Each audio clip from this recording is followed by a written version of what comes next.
¿Y las otras desventajas con qué pudieran ser? ¿Relacionadas a qué?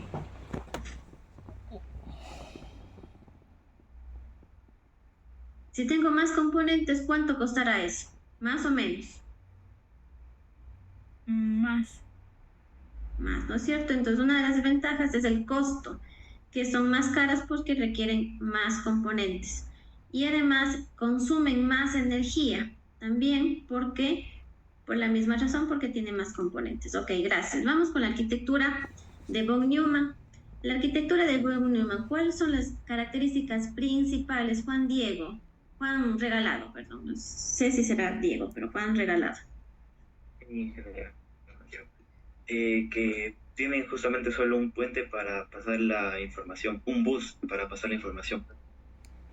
Ya, ok, un único bus. ¿Qué más? Que Si tiene un único bus, ¿qué más también tiene de manera única? Una memoria. una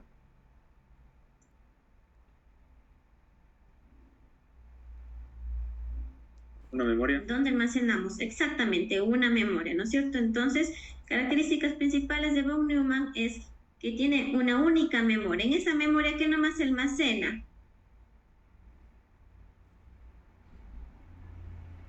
Datos e instrucciones. Datos e instrucciones, correcto. Se almacena datos e instrucciones. Ahora, ¿cuál es otra de las características de la arquitectura de von Neumann? ¿Cómo es la comunicación hacia el procesador? ¿Cómo? ¿A través de dónde se comunican los datos desde y hacia el procesador? ¿Cómo se lo hace?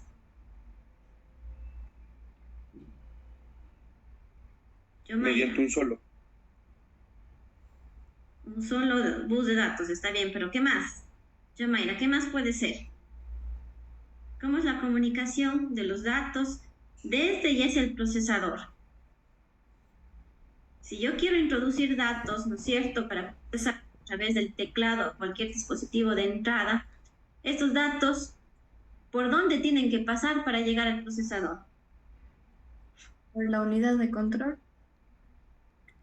La unidad de control era uno de los componentes del procesador, pero antes de llegar al procesador, ¿por dónde tienen que pasar los datos?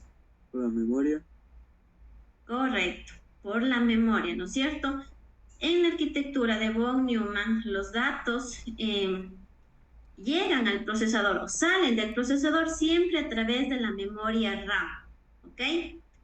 Eso es el que distribuye o desde dónde y hacia dónde se dirigen los datos del exterior para llegar al procesador, correcto.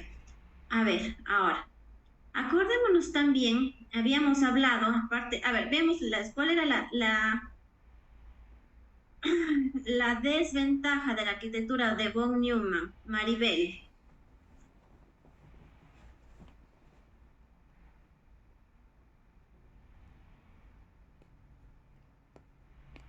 Maribel, ¿está por ahí?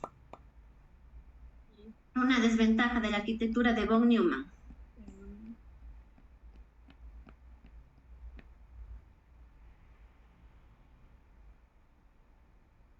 Creo que una desventaja era que primero tenían que transmitirse los datos y luego los predeterminados. Correcto, ¿no es cierto? ¿Y eso qué implica? Que primero se transmita, aquí sería una transmisión secuencial, ¿no es cierto? Primero los datos, luego las instrucciones, no al mismo tiempo. ¿Qué implica eso?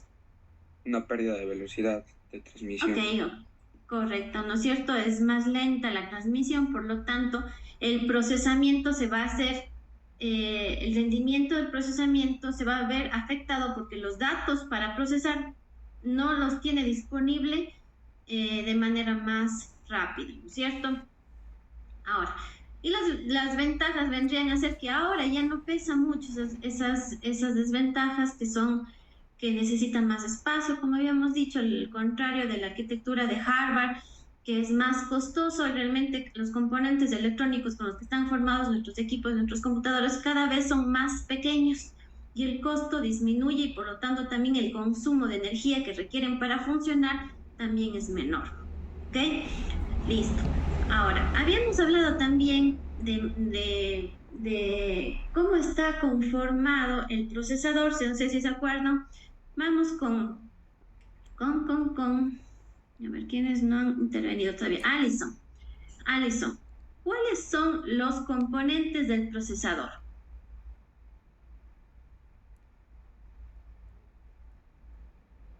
Bueno, está conformado por lenguaje binario, que solo recibe ceros y unos.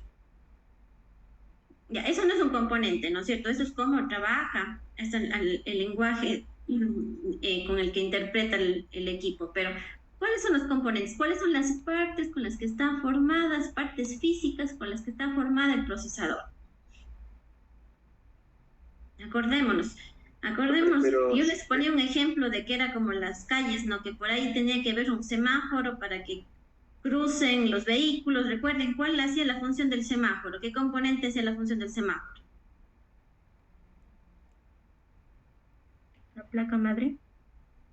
No, estamos hablando del procesador. La placa madre es en donde se conectan todos los demás componentes de la computadora. Estamos solamente enfocados en el procesador.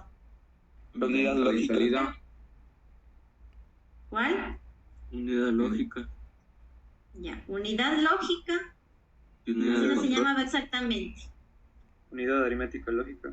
Unidad aritmética lógica. ¿Y qué hacía la unidad aritmética lógica? ¿Quién se acuerda?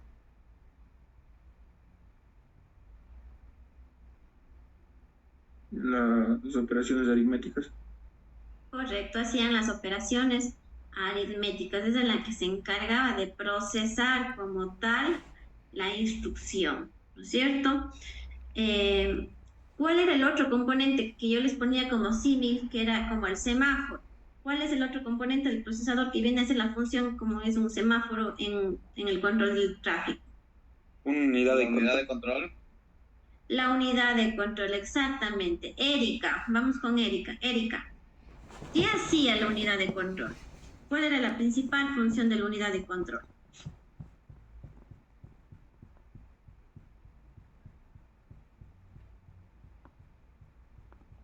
A ver, la unidad de control controla el flujo de datos a través de del procesador.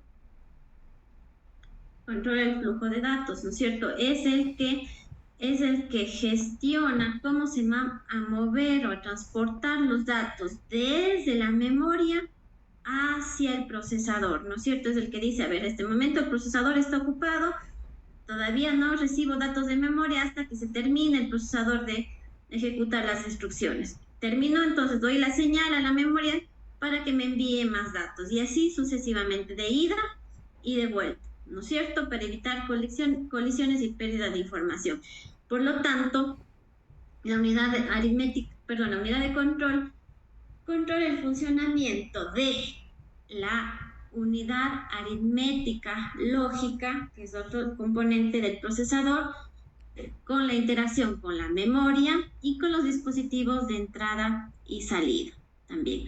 Ahora, decíamos también, si ustedes se acuerdan, que para que la información se procese temporalmente se tiene que almacenar información dentro del procesador. No estoy hablando de la memoria RAM, que es la principal función de la memoria RAM, es almacenar información de manera temporal.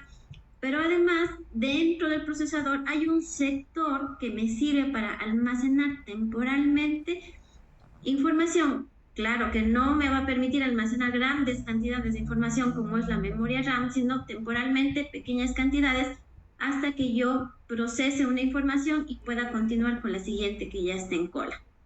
¿Cómo se llamaba este componente que posee el procesador? Para almacenar temporalmente información en muy baja cantidad, pero a muy alta velocidad. ¿Quién se acuerda cómo se llama? Los registros, ¿sí? Correcto. Los registros es un espacio interno de almacenamiento dentro del procesador que me permite de manera temporal almacenar pequeñas porciones de información mientras el procesador ejecuta las instrucciones en las que se están realizando ese momento. Ya. Otro componente, ¿no es cierto?, que nos servía, ya tenemos la unidad aritmética lógica o también llamada ALU, tenemos la unidad de control, tenemos los registros. ¿Qué más teníamos? ¿Quién más se acuerda? ¿Qué otro componente teníamos? Memoria. La memoria, ya, pero esto es ya un componente de la arquitectura de von Neumann, ya no solamente del procesador, porque la memoria se encuentra fuera del procesador, ¿no es cierto? La memoria RAM, mientras tanto, es un espacio de almacenamiento, es otro componente del computador externo al procesador, ¿no es cierto?, en donde me sirve para almacenar gran cantidad de información de manera temporal. ¿Por qué temporal? ¿Qué pasaba? ¿Cuándo se borra la información de memoria RAM? Diego Quinjin. Cuando se apaga el computador. Correcto, cuando no hay energía, cuando se apaga el computador, la información que está almacenada se borra. Ok. En la memoria RAM nosotros podemos almacenar datos, ¿no es cierto? Pero yo tengo que saber en dónde está almacenado el dato que yo necesito, a través de qué, cómo sé en dónde están almacenados los datos que yo requiero, por ejemplo, para una determinada operación. En ¿Quién se celdas. acuerda? ¿Y esas celdas qué tienen? ¿O cómo identifico a las celdas?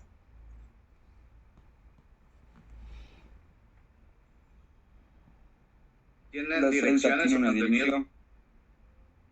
dirección. Por ahí hablaron dos al mismo tiempo, no escuché. Si repiten, por favor. ¿Qué tienen? ¿Qué tiene la memoria RAM? ¿Cómo identifico el lugar en donde está almacenado un determinado dato? Repítame, porque hablaron al mismo tiempo y no escuché. Si me repiten los uno por uno. La memoria RAM tiene celdas y cada celda tiene una dirección y su contenido. Correcto. Tiene un direccionamiento, ¿no es cierto? Entonces, en la dirección a la que yo quiero acceder, yo voy a encontrar los datos que están almacenados en esa dirección. Tal cual estamos en una ciudad, cada uno de sus casas vendrían a ser los datos y su casa tiene una dirección. Si yo quiero localizarle, por ejemplo, a Julio Blasio, tengo que conocer la dirección de Julio Blasio para irle a visitar y conocer y encontrarle a Julio Blasio, ¿no es cierto? Entonces, la memoria RAM tiene un direccionamiento en donde puedo identificar en dónde está almacenada la información que yo requiero. Ahora, otro componente de la arquitectura de von Neumann, ya tenemos el procesador, ya tenemos la memoria, y otro componente que me sirve para comunicarme entre el procesador y la memoria, ¿cuál es? Mateo Ochoa. La entrada y salida. No, un componente que me ayuda para comunicarme entre la memoria y el procesador, ¿cómo se llama? El bus. El bus, ¿no es cierto? Y podemos tener los buses de datos y los buses de direcciones. Cada uno almacena por un lado los datos y por el otro lado las direcciones. ¿Ok? ¿Qué más habíamos hablado? Y finalmente tenemos los dispositivos de entrada y salida, ¿no es cierto? Que son los que, a través de los que recibimos información y a través de los que exponemos los resultados del procesamiento de los datos. Listo. Eso es lo que habíamos trabajado la clase anterior.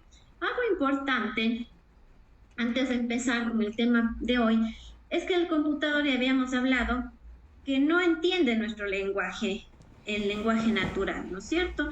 El computador tiene su propio lenguaje que es interpretado, ¿ok? Este lenguaje está formado por dos dígitos, que es el 1 y el 0. Entonces, el computador solamente funciona con señales eléctricas.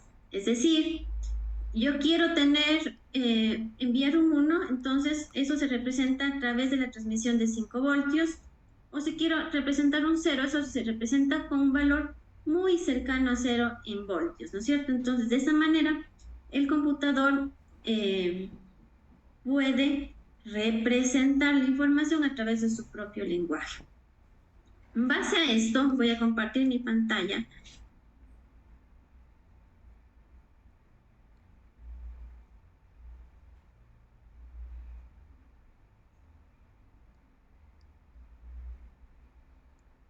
vamos a empezar a hablar de los sistemas de numeración, los sistemas numéricos. ¿Me confirman que se visualiza? Sí, se visualiza. Ya, listo. La computadora, como un procesador de información, necesita manipular información, y eso ya hemos tratado a través de las diferentes instrucciones que tiene que ejecutar. Por ello es importante que la información se encuentre de forma binaria, es decir, en el lenguaje que puede ser interpretado, que puede ser entendido por el computador. Es el lenguaje de máquina en donde los símbolos lo están conformados por ceros y unos que representan el cero apagado y el 1 encendido, ¿no es cierto? 0 o 5 voltios. Es por este medio que de estos símbolos que se rige el funcionamiento interno de cualquier equipo de computación. A su vez, se llevan a cabo gran variedad de operaciones, lo que involucra cálculos matemáticos, cálculos lógicos, según el procesamiento que se requiera dar a la información. Por tal motivo, es de aquí de donde nace el álgebra de Boole para realizar operaciones con los diferentes sistemas de numeración.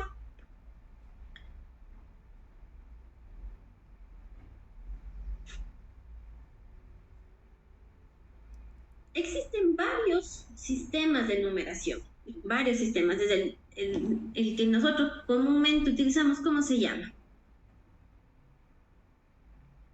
Decimal. Correcto, el sistema de numeración decimal, ¿no es cierto?, que tiene 10 dígitos del 0 al 9. 10 dígitos del 0 al 9, y que la combinación, dependiendo de la posición en la que se encuentra el número, se representa el valor de esa cantidad. De igual manera, todos los principales sistemas de numeración que utilizamos son posicionales. Eso quiere decir que el valor del número o del dígito que queremos determinar está representado por la posición en la que se encuentra ese dígito. Si tenemos un único 1, ¿no es cierto?, el número 1, esto representa 1 y nada más. Si tenemos 1 y 1, ¿no es cierto?, el número 11. El primer 1, el de la derecha, va a representar una unidad. El siguiente 1, el que está a la izquierda, va a representar las decenas. Entonces, si es 1, va a representar 10, ¿no es cierto? Entonces, los sistemas de numeración que utilizamos la mayoría son posicionales. El valor del número está dado por la posición en la que se encuentra ese dígito. Llamamos a esto el valor del lugar, ¿no es cierto? Entonces, es decir, por un lado está el valor de la posición que se encuentra en las unidades, el valor que se encuentra de los números que están en la posición de las decenas, de las centenas, etcétera, ¿no es cierto? Aquí nos dice un ejemplo, dice, el sistema decimal, que es el que todos estamos más familiarizados, indica cuánto vale un 2 por la posición en la que se encuentra ese 2.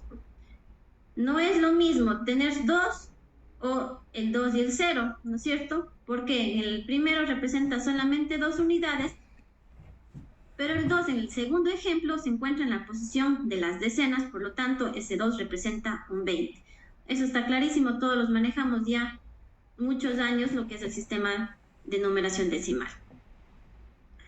Los PCs no son capaces de contar en otros sistemas de numeración, como es el decimal, hexadecimal, etc., ya que sus circuitos solo pueden representar dos estados, solo encendido o apagado, es decir, on y off, unos y ceros. Por lo tanto, lo más natural es que su idioma sea el binario, compuestos de 1 y 0, y literalmente cada bit de datos que gestiona un PC no es sino una cadena de unos y ceros, ¿ok? Cuando hablamos del sistema de numeración binario y decimos que existen solamente dos dígitos, un 1 y un 0, cada 1 y un 0, ¿no es cierto?, al combinarse varios unos y varios ceros, yo puedo representar diferentes valores.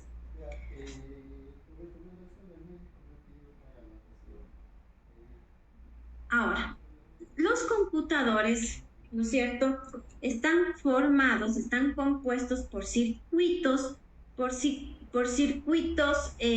electrónicos que solamente aceptan o pueden trabajar a través de comparaciones con 2 dígitos. Si es que yo quisiera trabajar con comparaciones con más dígitos, con 10 dígitos, como por ejemplo tiene el sistema de numeración decimal, el grado de complejidad para obtener el resultado de esas operaciones de comparación es muy complejo. Lo que se hace, o lo que se hizo más bien cuando se inventaron los computadores, es que las operaciones se pueden reducir a tal manera que yo pueda representar o ejecutar estas operaciones a través de 2 comparaciones. Lo más fácil siempre va a ser comparar solamente 2 dígitos. Yo no puedo comparar uno, o sea, uno imposible, porque yo para comparar necesito al menos 2 cosas o 2 dígitos para comparar. Entonces, la manera más sencilla de comparar es comparar solamente 2 dígitos. Si quisiéramos comparar utilizando el sistema de numeración decimal, donde tenemos 10 dígitos, la comparación se vuelve muy compleja.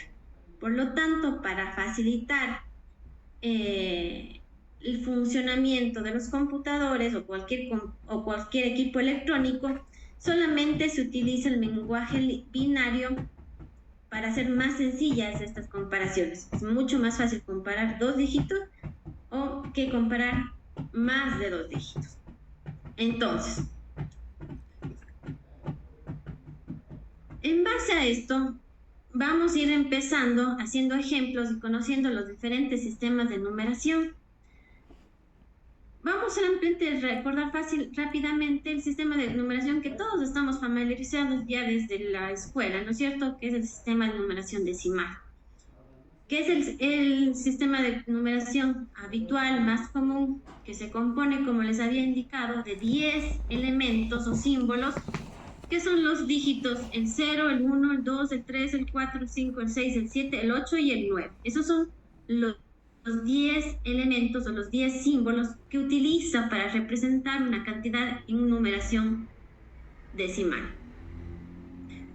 Es conocido también que este sistema de numeración se llama sistema base 10. ¿Por qué? Porque tiene 10 dígitos. Y también ese es un sistema de valor posicional, porque el valor de cada dígito depende de la posición que se encuentra dentro de la cantidad, ¿no es cierto? El 1 que tiene más peso, por ejemplo, en el número 1023, que está aquí en el ejemplo, si ustedes ven aquí, el número 1983, el 1 tiene más peso entre los 4 dígitos, a pesar que 1 es una cantidad menor a 9, pero dependiendo de su posición, como se encuentra en la posición de los miles, ¿no es cierto?, de las unidades de 1000, este tiene un mayor valor que el 9, que se encuentra en la posición de las centenas. ¿Ok? Eso no lo vamos a trabajar más porque eso ya lo conocemos desde siempre.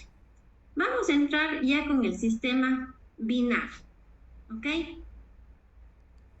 De inicio se debe destacar que diseñar un equipo electrónico que pueda operar con 10 diferentes valores de voltaje es algo que conlleva una gran dificultad. Es por eso en que los sistemas digitales se emplea el sistema de numeración binario como sistema de numeración básico de sus operaciones, aunque se usen otros sistemas en conjunto también, que ya lo iremos viendo más adelante. El sistema binario se integra de 2 valores, el 0 y el 1, y en algunos casos el 0 equivale al apagado, y en un circuito y el 1 representa el encendido o los 5 voltios que ya habíamos hablado. ¿Ok?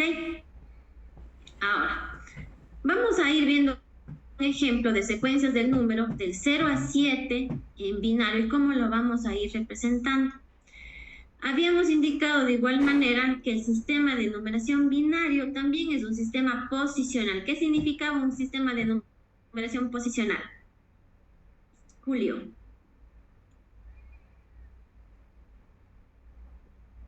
Perdón, ingeniera, no le escuché la pregunta completa. Pues significaba que un sistema de numeración sea posicional. Que dependiendo de dónde se encuentra, tiene su valor. Correcto, dependiendo de la posición en la que se encuentra, es el valor que tiene ese número, ¿no es cierto? O ese dígito. Vamos a ir viendo. Si ustedes ven, en la columna de la izquierda tenemos números binarios y en la columna de la derecha tenemos su representación de este mismo número, pero en el sistema de numeración decimal. ¿Ok? Aquí nos dice que en binario 0 es igual a 0 en decimal, que 1 en binario es igual a 1 en decimal, que los dígitos 1, 0 en binario es igual a 2 en decimal. Ojo, aquí no se representa 10 en binario, no. ¿Cómo se lee? Se lee 1, 0. No se puede leer 10 porque 10 es pertenece al sistema decimal. Entonces aquí 1, 0 representa, en binario representa al 2 en decimal. El 1, 1 en binario representa al 3 en decimal y ya vamos viendo por qué. ¿Cómo yo puedo saber a partir de un número binario, a partir de un número decimal, cómo lo represento en binario? Tenemos el 1, 0, 0, que es igual a 4 en decimal. El 1, 0, 1 en binario representa el 5 en decimal y así sucesivamente. Cada uno de los números pueden ser en decimal, pueden ser representados en binario y eso es justamente lo que hace el computador. Traduce nuestro lenguaje, que es el común que utilizamos, por ejemplo, el decimal, él lo traduce a un lenguaje que él lo puede interpretar, que es el binario. Entonces, si nosotros le damos una orden de decimal, antes de procesar, el computador traduce ese número en decimal a binario para poder entenderlo y así procesar. Una vez que lo procesa, vuelve a hacer la operación inversa, es decir, ahora transformar ese valor en un valor que podamos nosotros poder entender, porque si nosotros nos dan solamente en valores binarios, pues se nos va a dificultar la comprensión de la información que nos esté devolviendo el computador luego de procesar. Por lo tanto, el computador lo que hace es otra vez traducir del lenguaje binario al lenguaje decimal, a un lenguaje que nosotros podemos interpretar de manera más sencilla. Estamos hasta aquí, no sé si tenemos alguna pregunta hasta aquí.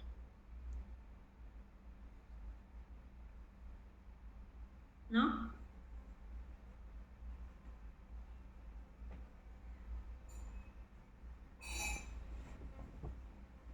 Entonces vamos a ver cómo vamos a convertir, cómo hacemos la conversión de un número decimal a un número binario.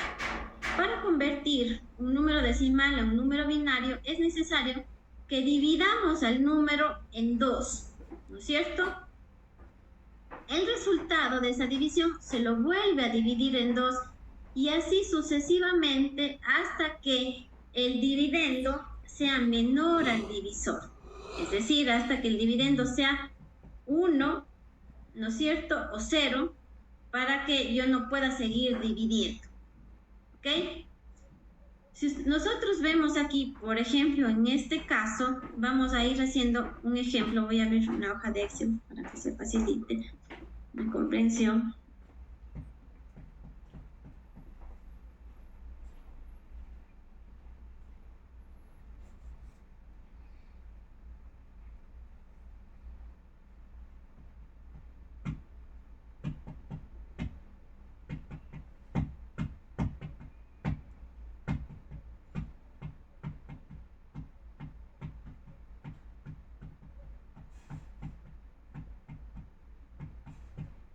Para convertir un número decimal a binario, el ejemplo que vamos a hacer en este momento es 153.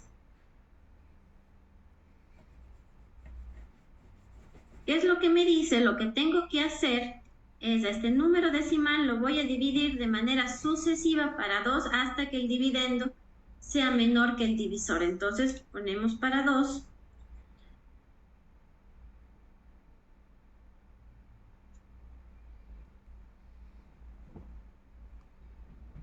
¿Sí se visualiza? Sí, ingeniera. Y hacemos las divisiones, ¿no es cierto? 15 para 2, a 7 por 2, 14, de 15, 1, 13 para 2, a 6, 6 por 2, 12, de 13, 1, ¿cierto? Este resultado de esta división es mayor a 2. No, ¿no es cierto? Entonces sigo haciendo divisiones sucesivas. Vamos a hacer otra división. 76, 7 para 2, a 3 por 2, 6 de 7, 1. Bajo la siguiente cifra que es el 6, 16 para 2, a 8. 8 por 2 de 16, de 16. El residuo me da 0 aquí, ¿no es cierto? Este valor, 38, ¿puedo seguir dividiendo para 2? Sí, entonces vamos a seguir dividiendo hasta que ya no pueda ser dividido para 2. Entonces, en este caso será 1 por 2, 2 de 3, 1, bajo la siguiente cifra que es el 8, 18 para 2, sería a 9, ¿no es cierto? 9 por 2, 18, de 18, 0, el residuo aquí va a 0. Igualmente, todavía tengo la opción de seguir dividiendo, porque 19 es mayor a 2. Entonces, vamos aquí, 19 para 2, a 9, 9 por 2, 18 de 19, 1, aquí el residuo me da 1. 9 es mayor a 2, sí, entonces sigo dividiendo para 2.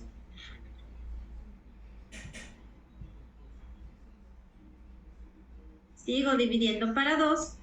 Tengo aquí, el valor sería 9 para 2 a 4. 4 por 2, 8 de 9, el residuo en este caso es 1. Sigo dividiendo porque 4 es mayor a 2. Mayor o igual a 2, entonces puedo seguir dividiendo. Vamos acá. Dividido para 2, 4 para 2, a 2. 2 por 2, 4 de 4, 0 el residuo aquí. 2 es mayor o igual a 2, todavía sí, todavía puedo seguir dividiendo, entonces voy a dividir otra vez para 2. 2 para 2, tengo a 1, 1 por 2, 2 de 2, 0. El resultado es menor o igual a 2, es menor a 2, sí, entonces ya no puedo seguir dividiendo. ¿Cómo formo? El número binario va a estar formado empezando desde el final por el resultado que sería 1 y todos los residuos que se van formando. Luego este 0, luego este 0, luego este 1, este 1, este 0, este 0 y este 1, con todos los residuos de la división. Entonces viene acá 0, 0, 1, 1, 0, 0, 1. Esto quiere decir que el número 153 en sistema de numeración decimal es igual a el número 10010001 en binario. El computador, ¿qué es lo que hace cuando tiene un número en decimal? Para poder trabajar en él, lo que hace es transformarlo a binario para poder entenderlo y poder procesarlo. Una vez que lo procesa, lo que hace es la operación inversa. Este número en binario lo representa en decimal. ¿Ok? Y ya vamos a ver cómo es la operación inversa, cómo transformo de binario a decimal. Se comprende cuál es el método para transformar del sistema de numeración decimal al sistema de numeración binario.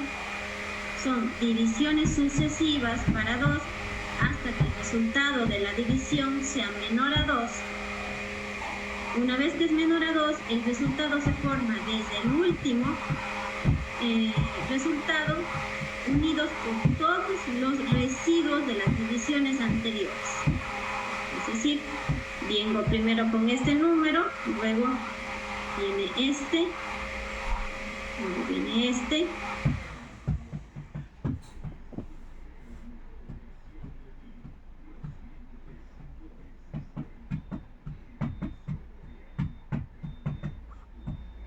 Y esto. Y así formamos desde la derecha para la izquierda el número binario, que es igual a 153 en decimal. ¿Se comprende?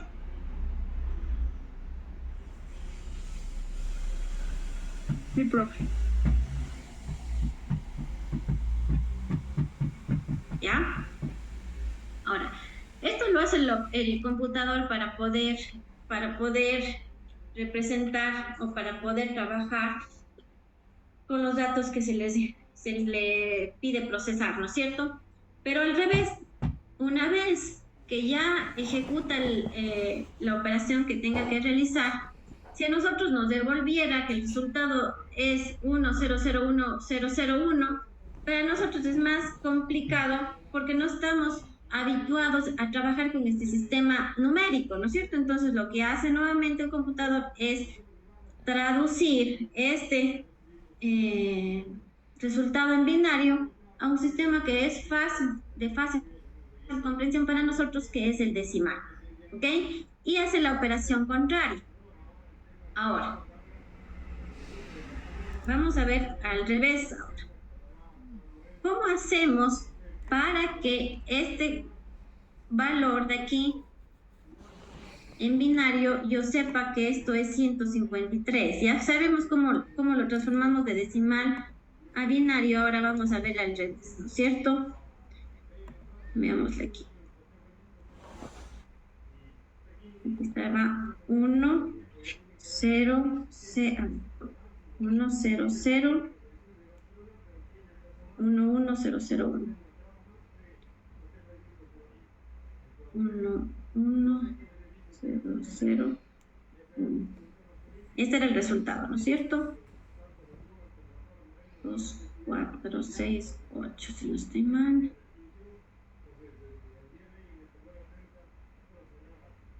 2, 4, 6, 8, está bien. Ahora, decimos que los sistemas de numeración, igual el binario, es un sistema de numeración posicional. ¿Qué significa un sistema de numeración posicional? Que el valor de cada uno de los dígitos depende de la posición en la que se encuentra. Vamos a contar las posiciones y yo voy a decir, esta es la posición. Para que se entienda, siempre empezamos desde la derecha hasta la izquierda, tanto en cualquier sistema de numeración. Desde la derecha empieza la primera posición, hacia la izquierda con la última posición. Esta viene a ser la posición 0, la posición 1, la posición 2, la posición 3, la posición 4, la posición 5, la posición 6 y la posición 7. ¿Ok?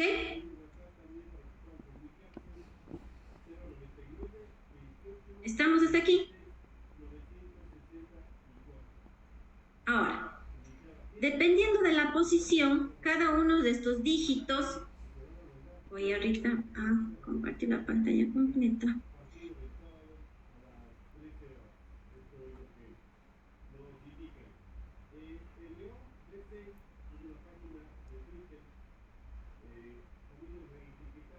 Ya. Dependiendo de la posición de los dígitos binarios, cada uno va a tener un valor.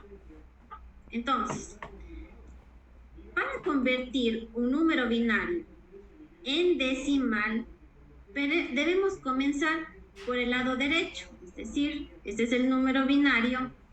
Empezamos desde el lado derecho para contar las posiciones. Entonces, posición 0, 1, 2, 3, 4, 5. No sé si se alcanza a leer bien, voy a hacer un poquito el zoom.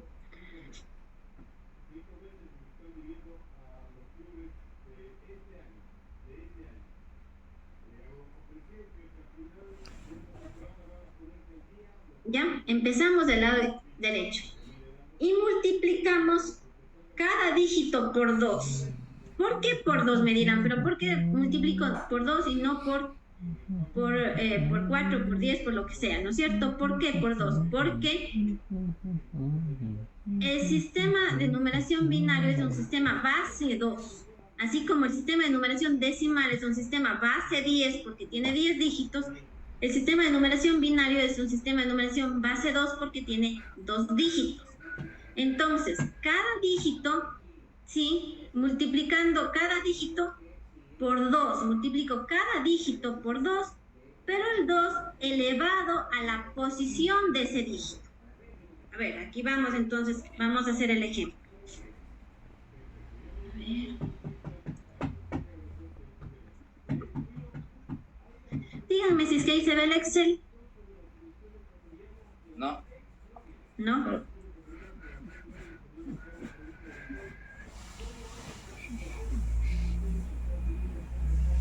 Ya, ahí se ve el Excel. Sí, ahí se ve. Entonces, Sí, sí. no es cierto. Entonces voy a copiarme esto.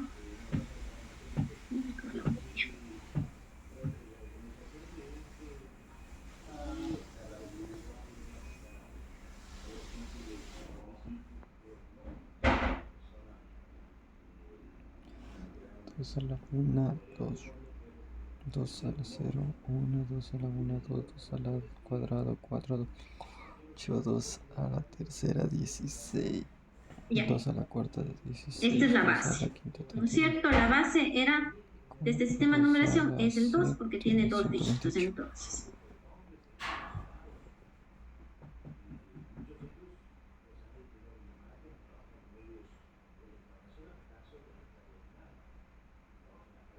No te contaron más. No te si nos dejamos, nos amamos, pero hasta ¿Ya? ¿Cómo resuelvo entonces? Venimos desde aquí. Este dígito multiplicado por 2, pero el 2, háganse la idea como que este 2 está elevado a la potencia 1, este 2 está elevado a la potencia 2, el 2 está elevado a la potencia 3, el 2 está elevado a la potencia 4, el 2 está elevado a la potencia 5, el 2 está elevado a la potencia 6 y el 2 está elevado a la potencia 7. ¿Ok? Entonces, el dígito multiplicado por 2 elevado a la potencia 0, vendría a ser esto, ¿no es cierto? 1 multiplicado por 2 y este 2 a la potencia 0 y este 2 está elevado a la potencia 0. A ver, veámosle.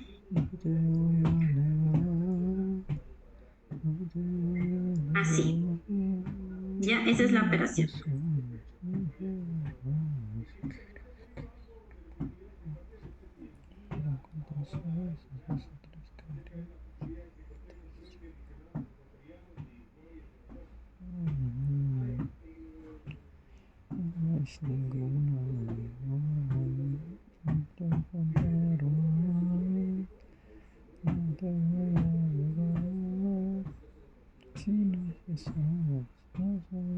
Ya, ¿por qué tendría que ser?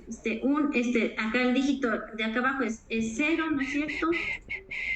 Multiplicado por 2, que es la base, y elevado aquí y a la potencia 1, que es la posición en la que se encuentra. Potencia 1.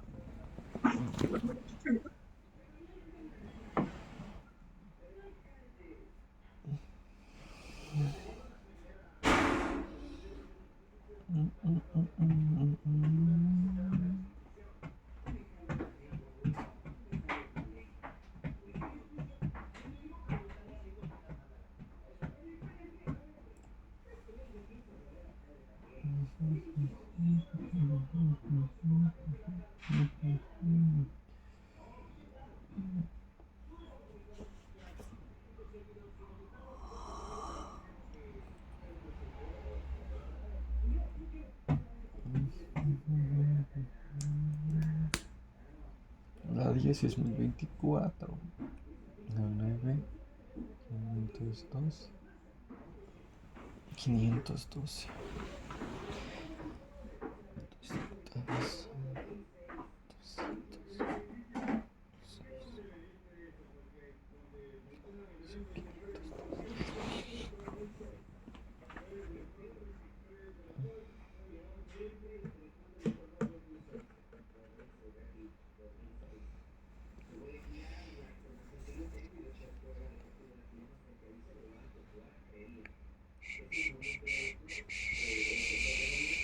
200.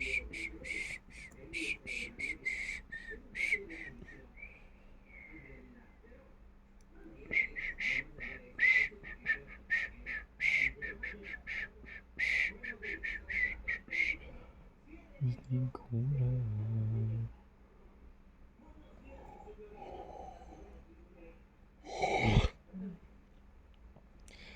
No te contaron mal, no te voy a negar.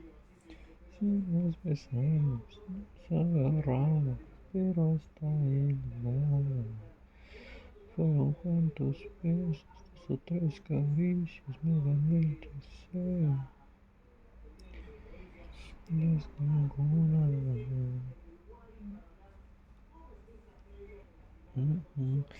No te contaron mal. Ya, No te ¿ok? voy a negar. Estamos aquí, entonces, a cada uno de los dígitos, que es en este caso el 1, aquí está el 1, el 0, aquí está el 0, el 0, el 0, el 1, le multiplico por la base, que es 2, pero la base elevado a la posición en la que se encuentra ese dígito, ¿ok?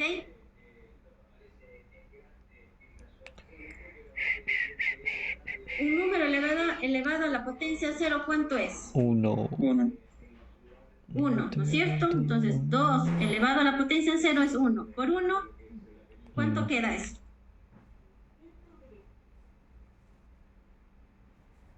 1, ¿no es cierto? Ya. 2 elevado a la potencia 1, ¿cuánto es? 2. Todo número elevado a la potencia 1 es el mismo número, ¿no es cierto? Claro. Sería 2. 2 por 0, ¿cuánto? 0. 0. Correcto. Tengo 2 elevado a la potencia 2 es 4, ¿no es cierto? Por 0, 0. 2 elevado a la potencia 3, 2 por 2, 4 por 2, 8. 8 por 1 es 8. 2 elevado a la potencia 4, 2 por 2, 4 por 2, 8 por 2, 16. 16 por 1 es 16. 2 elevado a la potencia 5 es 32. Por 0, 0. 2 elevado a la potencia 6 es 64. Por 0, 0. 2 elevado a la potencia 7 es 128. 128, ¿no es cierto? Por 1 es 128. No te contaron Ahora, lo que nos dice, una vez que yo ya mal. tengo estos valores, sumo estos valores. Sumo estos valores. Entonces, si yo sumo todo esto, me da 153. Si ustedes suman esto, es 24 y 1, 153. 25. Entonces, de esta manera, 25 y 8. 3 llevo. de esta Yo con- manera, ¿no es cierto? Yo digo que el número binario que tengo acá abajo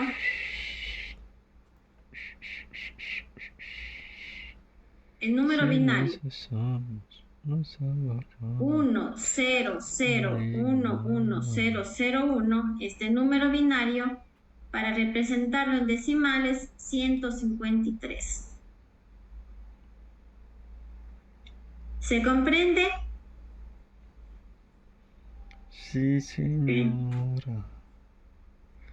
No te ¿Sí? contaron ¿Todos? mal. ¿Tenemos alguna duda, por favor? No te voy a negar. Digámosla para poder aclarar. Si nos besamos, nos agarramos. Tal vez algunos de ustedes ya hayan visto este tipo de sistemas de numeración, tal vez para otros es la primera vez, entonces es importante que todos vayamos al mismo ritmo, ¿ya?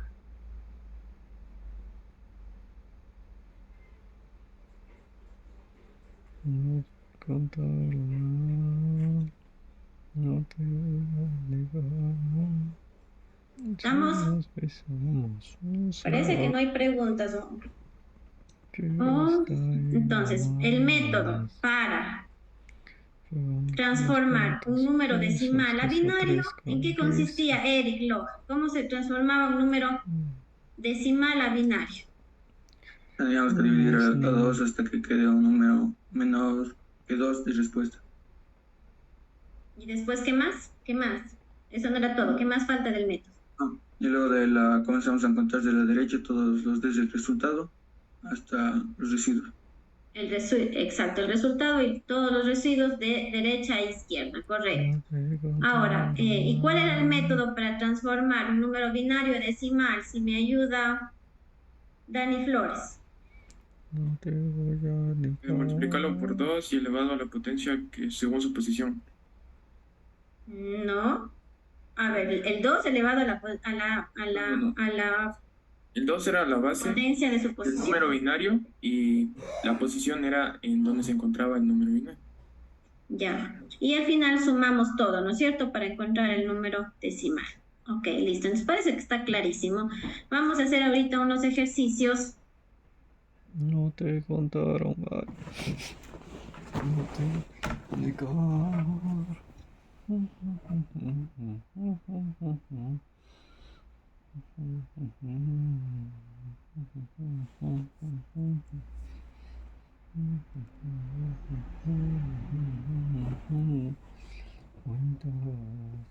Ya, vamos a hacer como actividad en clase los siguientes ejercicios. En la página 40 de las diapositivas, yo les voy a compartir también.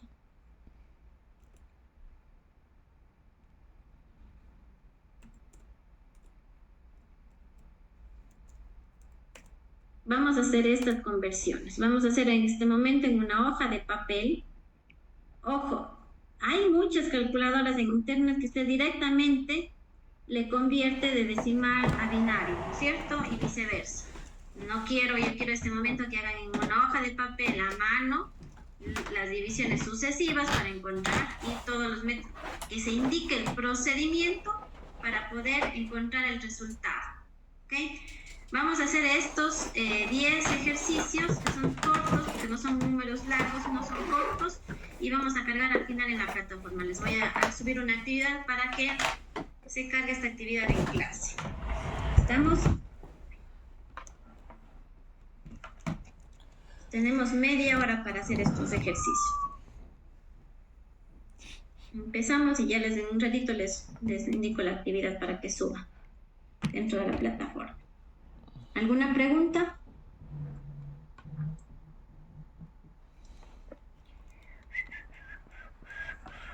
Ingeniera, todavía no tengo acceso a la plataforma. Ay, en su caso, ¿qué hacemos en su caso? Ni modo, me va a tener que enviar al correo electrónico. Cuando ya tenga acceso le tendré que registrar en la nota. Solamente en su caso por ser excepcional. ¿Ok? Listo, voy a apagar mi cámara y mi micrófono. Yo voy a estar aquí solamente 5 minutos, vuelvo, pero ahí voy a estar todo el resto de aquí. Si tienen alguna pregunta, solamente me llaman y habilitamos el micrófono.